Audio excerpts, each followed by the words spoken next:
Hi everyone, welcome back to the channel. Today we're diving into one of the most heated Senate hearings I've seen in a while. The world was in chaos during the pandemic, and the government was scrambling.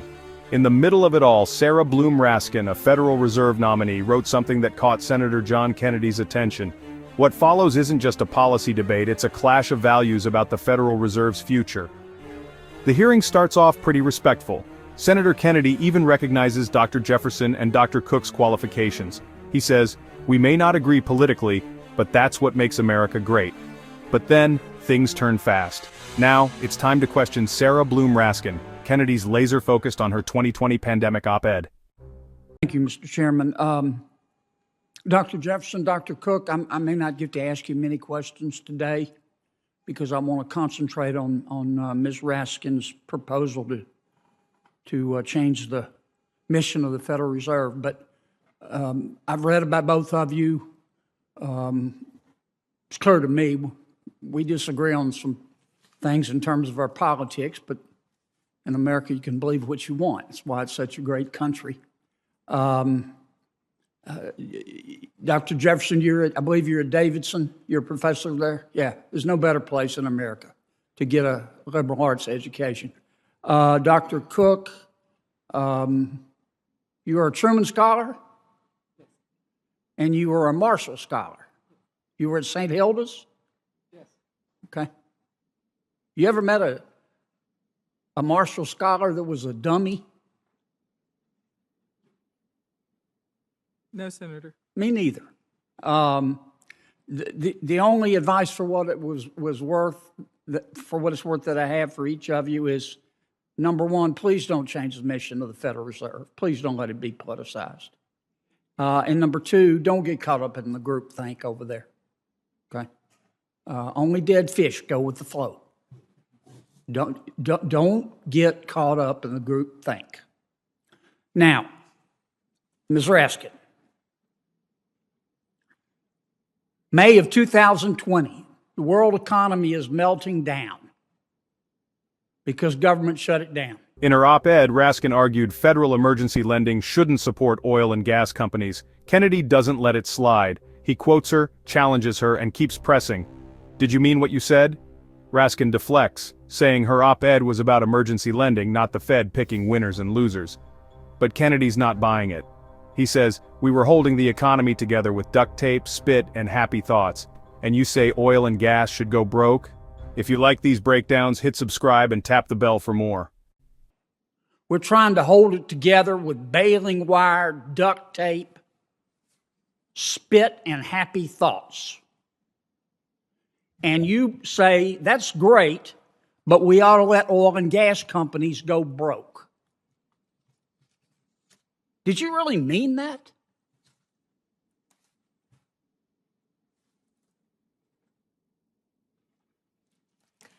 Well, thank you, Senator Kennedy. You're welcome. For that question. And the Federal Reserve has particular mandates set out by law. But I know about all that, but did you mean it? You said it, here it is, big as Dallas. I read the op-ed. You said, save everybody but the oil and gas industry and let them go broke. Did you really mean that? So I have been clear on my views. The whole point of the op-ed was that the Fed should not pick winners and losers. Except for oil and gas. You said they ought to be allowed to go broke. The Fed should not pick or favor any sector at all. Then why did you say it? The Fed is not in the business of choosing winners and losers. Then why did you recommend to them that they let oil and gas go broke? I did not recommend. Yes, ma'am, I read the op-ed. There it is. I'm not going to quote it to you, but Senator Toomey pointed out. Why did you mean it?